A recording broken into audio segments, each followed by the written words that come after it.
Ghouls of Interest is brought to you in part by Eastern State Penitentiary. Come take a tour and learn something after you've been scared stupid by terror behind the walls. Eesh. That was bad. Please come anyway. If you've been coming to this theater for over 100 years, you'll be sure to recognize my next guest. Mark Duncan was one of the brightest stars of vaudeville during the 1900s and 1910s. A comedian primarily, Duncan was considered by many to be the funniest man in America, making them chuckle from Portland to Portland, Maine and Oregon, respectively. Unfortunately, during one of his many trips to Philadelphia, he died here on this very stage, on this very night, during a botched tumble that broke his neck, killing him instantly. His spirit, which still haunts this theater, has agreed to join me here tonight to talk about his life and death, and how, all things being equal, he'd rather be in heaven. Mark Duncan, welcome. Thank you for having me! Thank you for having me! Wouldn't be anyplace else, because I can't! Well, you know, I've seen you around the theater, and I just had to have you on the show. I'm a big fan of your work. I mean, I've only been able to read about it. It wasn't recorded or anything. A wax cylinder once. It broke. Yeah, this place is quite a haunt. I've enjoyed haunting it. I've enjoyed seeing everything, all the kids. They're fabulous. Some of it a little racy, some of it a little ethnic. I kid. Now, I apologize, we only had one documented photo of you from 1908. Do you remember that night? I remember it like it was 93 years ago. It was a spring day. The photograph had just been brought. No one had ever seen a photograph before. They took a photo. We waited about an hour and said, wow, that was quick. Quicker than an oil painting, we said. I suggested it as a slogan. They said, shut up. Now, you were one of vaudeville's brightest stars. You played Carnegie Hall. You toured all over. Did you have any special affinity for Philadelphia? I mean, was it good that you died here, or did it sort of bitter pill to swallow, perhaps? Wow! Philly was kind of a dump back then, and it's been a dump since. No, I'm kidding. Philly, I love you. I wouldn't want to be dead anyplace else. Philly's a nice place to visit, but you wouldn't want to spend 100 years.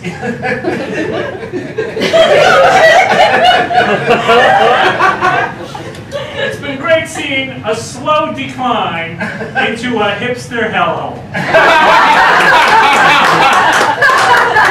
Back in 1908, we had hipsters. We called them everybody. And we were sincere. You've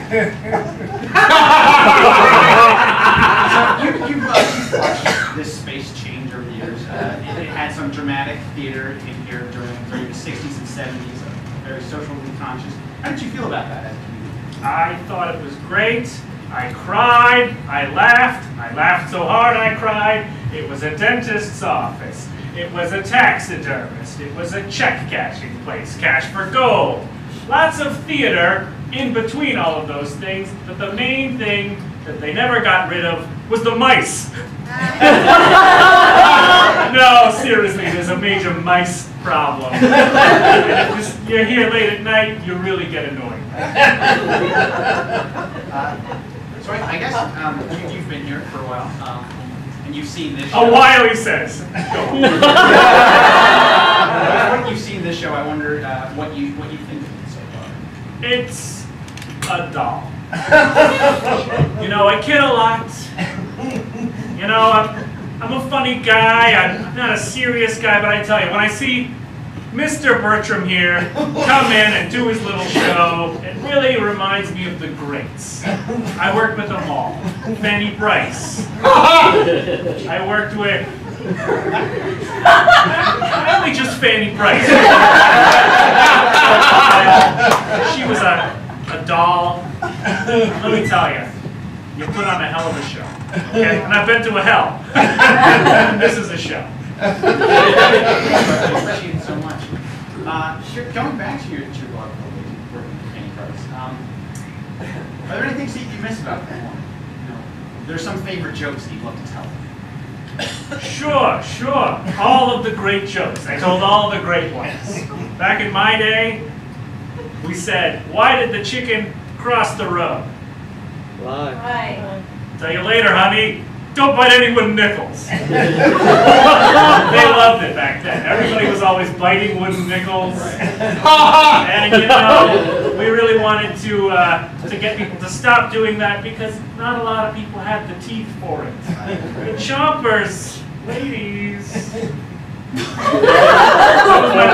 That was my big gag in between. Ladies. A lot of the ladies would come to the show.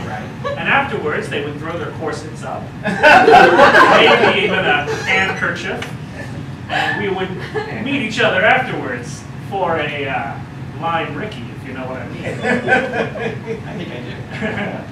Horrible. Back then there was a great song. Meet me in the alley for a line Ricky. On your knees, get down on your knees, and I'll give you a line, Ricky. They loved it. That was Cole Porter.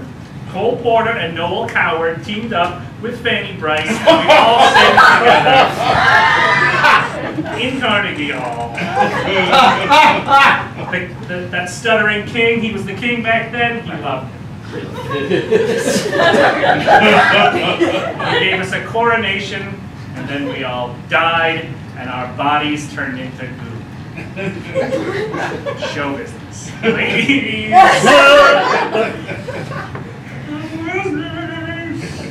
There's no other business like it. That's true. Now, I know we've been having some fun here tonight, but I do have to take a sort of serious note here. I was wondering if I could talk to you about your dad. Okay. Now you did tumbling as part of your act. That's right. Could you take us back to that? What happened? Well, I'll tell you, I had a problem with my sciatica.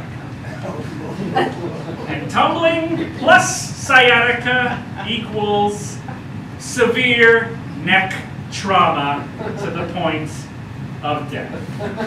So when you tumble, you know, I did all the great tumbling acts. Flip-flops, splits, side bends, cartwheels, somersaults. I could go on. I'm listing several great tumbling routines. Let me just show you what I was trying to do. At the time, the big act, because of the president's new tax regime, people hated it. So they said, this tax is putting me up on my head. So what I did in the routine, I would do a cartwheel and a flip-flop. I'll skip over that part. Got into a headstand. Like this. Like this. I was fell on my head, and my head split off. Like this. The audience thought it was all a gag. They're cheering.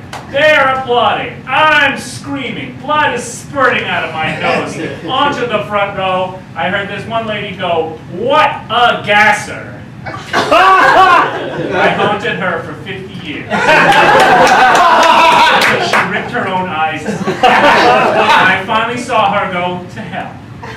I walked her along, kicking all away. What a gasser! You died, you old bag! We joke. We kid. Go on, son. So speaking of the afterlife, I noticed you're not there. You're here. Right. That is true. Are you? Do you have an idea of what your unfinished business is here that's preventing you from transitioning? I pretty much wrapped it all up in the past century or so. The problem is I've been banned from heaven. Yes.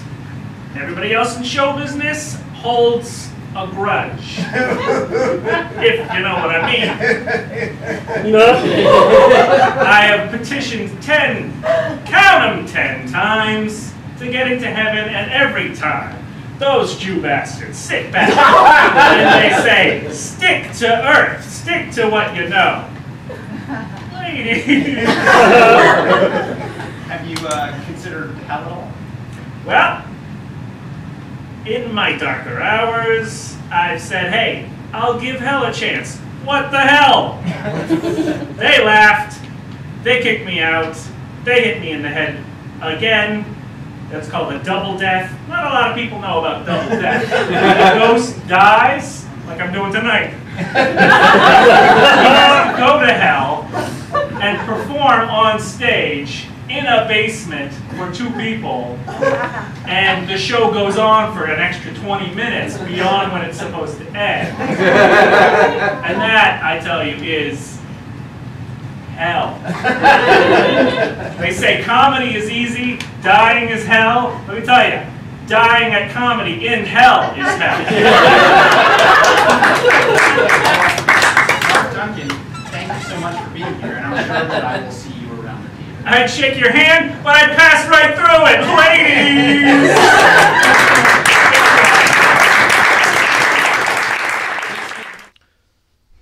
Actual support for People of Interest is brought to you by Philly Improv Theater, Philly's home for comedy. In addition to shows every week of the year, PHIT offers classes in improv, sketch, and stand-up. For more information, visit phillyimprovtheater.com.